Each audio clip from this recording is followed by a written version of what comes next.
My dear students, how are you? I hope you all are well. आज मैं आपको second chapter बताने जा रहा हूँ। Name of this chapter is lost spring. Lost spring mean the lost of the childhood.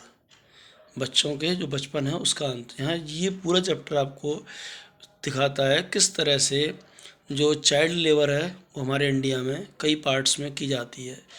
ये इसीलिए chapter बहुत ज़्यादा इम्पोर्टेंट है। हर साल इसमें से एक दो क्वेश्चन आने ही आना है। आप लोगों को थोड़ा सा ध्यान से देखना है। This chapter has a two stories. First is about a Saive Alam, who is a rag picker, and second is about a Mukesh. Mukesh has a different dream. इसके बारे में बहुत सारे क्वेश्चन बनते हैं। साहिब आलम है, उसके नाम का मतलब है लॉर्ड ऑफ यूनिवर्स, और रियल टीम वो है क्या है, he is a rag picker. तो आपको ये ध्यान रखना है, ये आयरनिकली है अपने आप में। ये इसके ऊपर भी एक क्वेश्चन बनता है, what is the irony in the name of Sahib Alam. ठीक है, साहिब आलम रैग पिकिंग करता है। उस जगह एक राइटर हैं एनिस जंग, जो एक मतलब बहुत फेमस भी हैं। उन्होंने इंडिया में आके यूएसए के कॉलम में भी उन्होंने न्यूज़पेपर में लिखा करती थी। तो उन्होंने कुछ बच्चों की स्टडी की, वो स्टडी कर रही हैं। तो उसी ने स्टडी में उन्होंने दो मेन कैरेक्टर पकड़े, एक तो साहिब आलम और दूसरा मुकेश।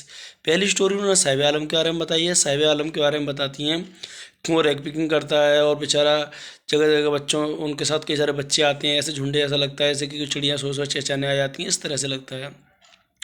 और वो नंगे पैर रहते हैं, बेयर फुटेड हैं। और वो कभी कभार बेचारा जो बच्चे कहीं टेनिस खेल रहे होते हैं, रिच फैमिली के लोग, उन्हें देखा करता है।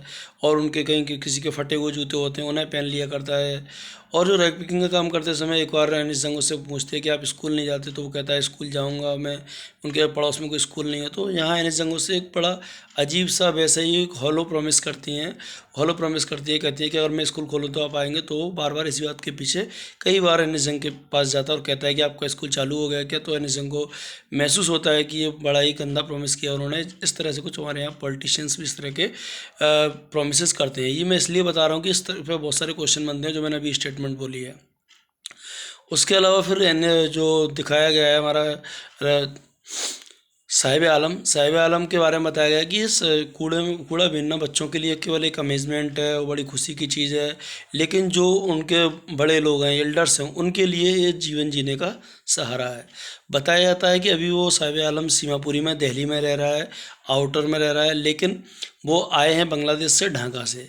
तो बांग्लादेश जो ढाका है, वहाँ उनके पेरेंट्स बताते हैं कि बहुत तूफान वूफान आते रहते थे और आंधियाँ वांधियाँ आ रही, जिससे उनके खेत वेत सब खराब हो गए, पूरी तरह फ्लड वगैरह ज़्यादा हुई, जिसकी वजह से उनके खेत पूरी तरह ख़राब हो गए। और इसलिए वो यहाँ आके बस गए हैं। कम से कम 10,000 लोग वहाँ से आए थे। उनके लिए आइडेंटिटी की कोई ज़रूरत नहीं थी, उनके लिए कोई ये था कि पेट भर जाए, उनके लिए ये काफ़ी था। इसीलिए वो यहाँ आते हैं और यहाँ रह रहे हैं। बाद में साहिब आलम अपनी ज़िंदगी अच्छे से जी रहा था, लेकिन कुछ समय बाद एक टी स्टॉल पे काम करने लगता है, जहाँ उसे बड़ा भारी सा टीन का कनस्टर जो उठा के लेना पड़ता है, जो कनस्तर बोलते हैं, वो लेके जाना पड़ता है, दूध से भरा हुआ है। और दिन भर चाय के बर्तन साफ़ करता है और वहाँ रहता है। लेकिन अब जो उसके चेहरे पे वो ग्लो नहीं है, वो फील नहीं है जो पहले हुआ करता था, क्योंकि earlier he was completely free. इस पर भी एक क्वेश्चन बनता है जो मैं बोल रहा हूँ अभी।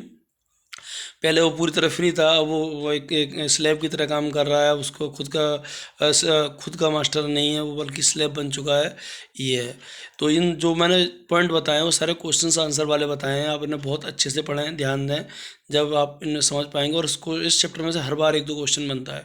नेक्स्ट मुकेश वाली स्टोरी में जल्दी बताऊँगा next time. Okay, thank you.